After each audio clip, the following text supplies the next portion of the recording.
Welcome to HitFilm 3 Express. You've taken your first steps into a larger world. In this tutorial, Axel Wilkinson is going to be showing you how to create force lightning effects. So make sure you've downloaded the HitFilm 3 Express Special Edition, which adds that effect for free. Okay, here's Axel.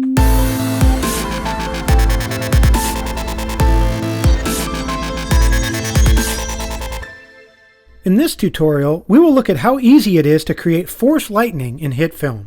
Please download the project that accompanies the tutorial if you want to follow along. When you open the project, you will see that the lightsaber is already created and includes some masks so it is obscured by the costume when needed. We have another tutorial that discusses how to create light sword effects if you are interested, but here we are going to focus on force lightning. To control the lightning, we will use multiple point layers to set the positions of each end of the arcs. Point layers are not visible in your finished video, but serve as placeholders for positioning effects. We need one point positioned to represent the target, probably a Jedi, and at the other end, we will be using several points to represent the Sith's fingers. In this project, the points are already set up for you.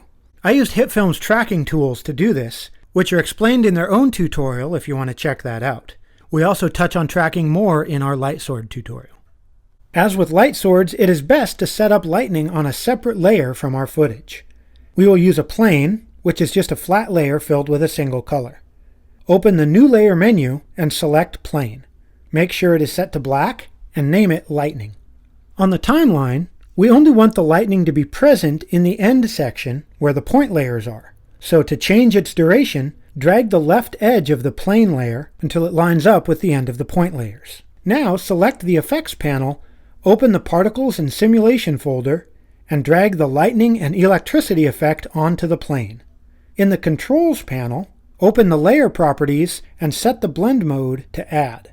Blend modes control the way the layer is mixed with layers below it, and Add removes the black and works great for glowy light effects. Now in the Lightning controls, open the Start and End sections, and we can assign the Use Layer property to our points to define where the lightning will appear. Set the start to our index point, and the end to our target point. The start point value controls the offset from our selected layer. Zero that out so the effect aligns right onto our points. Now the arc is in place, and it's just a matter of adjusting the appearance. This is somewhat to taste, but I'll go through my adjustments to show you what I've done and help you get familiar with the possibilities. In the main controls, Wave Scale defines the overall shape of the arc. To keep things a bit straighter, reduce it to 0.2. Twitch Scale defines the smaller variations along the arc. Reduce that to 0.15 or so. This helps make the scale of the lightning fit the scene.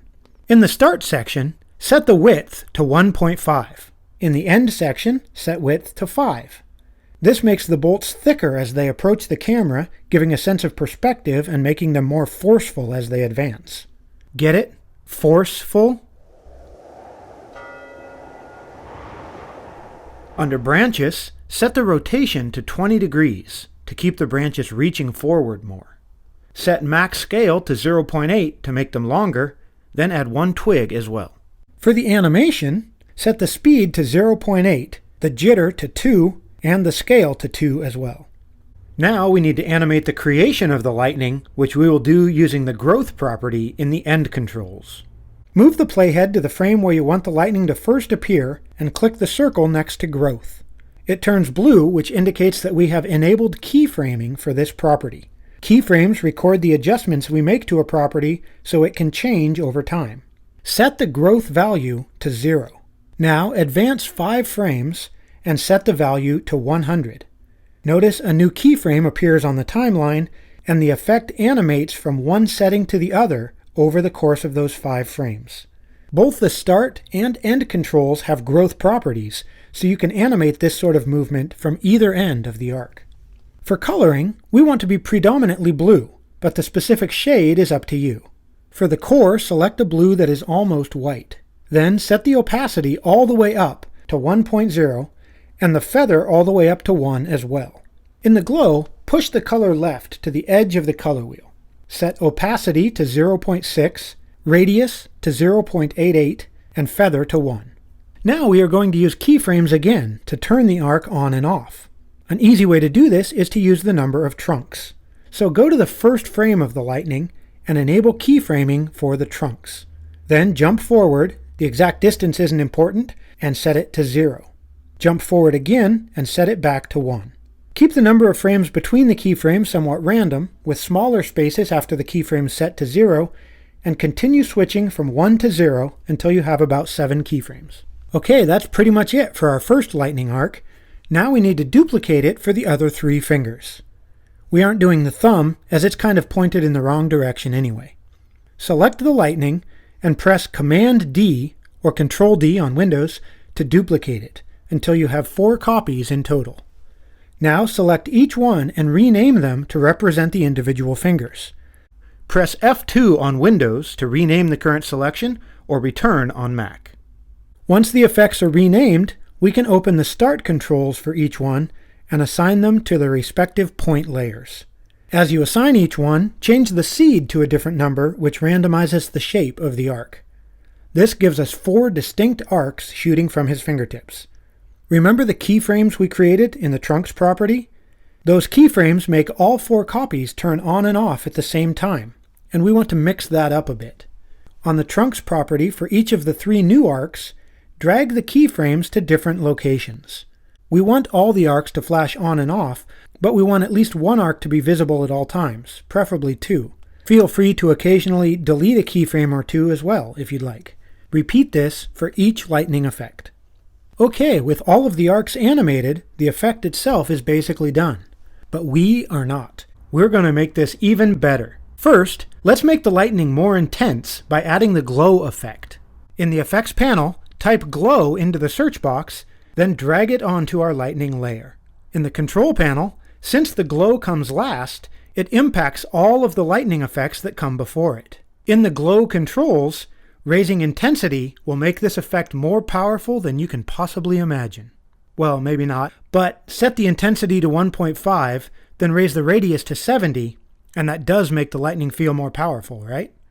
To make the entire effect feel more frenetic and chaotic, find the motion blur effect in the effects panel and drag it onto your lightning layer. This kind of breaks the lightning up, especially when it's moving quickly, and makes it feel a bit more aggressive. This is largely a stylistic choice, and you can leave it off if you prefer, but I rather like the results it gives. Because we created the lightning on a plane, rather than adding it directly to our video layer, we can use effects to alter its appearance without affecting the video underneath. The last thing to do is composite this into the scene a bit better. This lightning would brighten the surroundings significantly, so we want to simulate that. To do so, select the lightning layer and duplicate it. This duplicates the entire layer complete with each of the lightning effects that we created. On the lower copy, select and delete the motion blur and replace it with an ordinary blur from the effects panel. We are going to blur the bantha poodoo out of this layer and brighten it up a bit so it brightens the background around the lightning. Set the blur radius to 150, then add a crush blacks and whites effect and crush the whites to 0.8 or whatever makes you happy.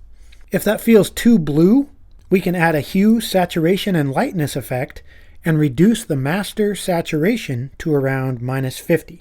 Let's right-click and rename this layer and call it Illumination. Toggle the glow effect for this layer on and off to decide whether you want to keep it. I think I'm going to delete it. And that finishes off the scene.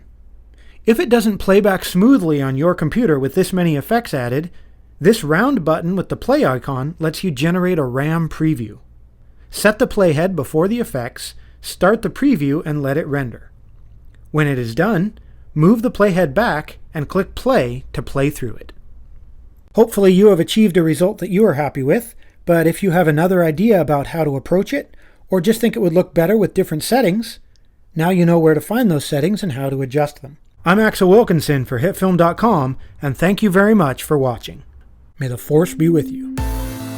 If you haven't watched it yet, make sure you complete your training with our lightsaber tutorial.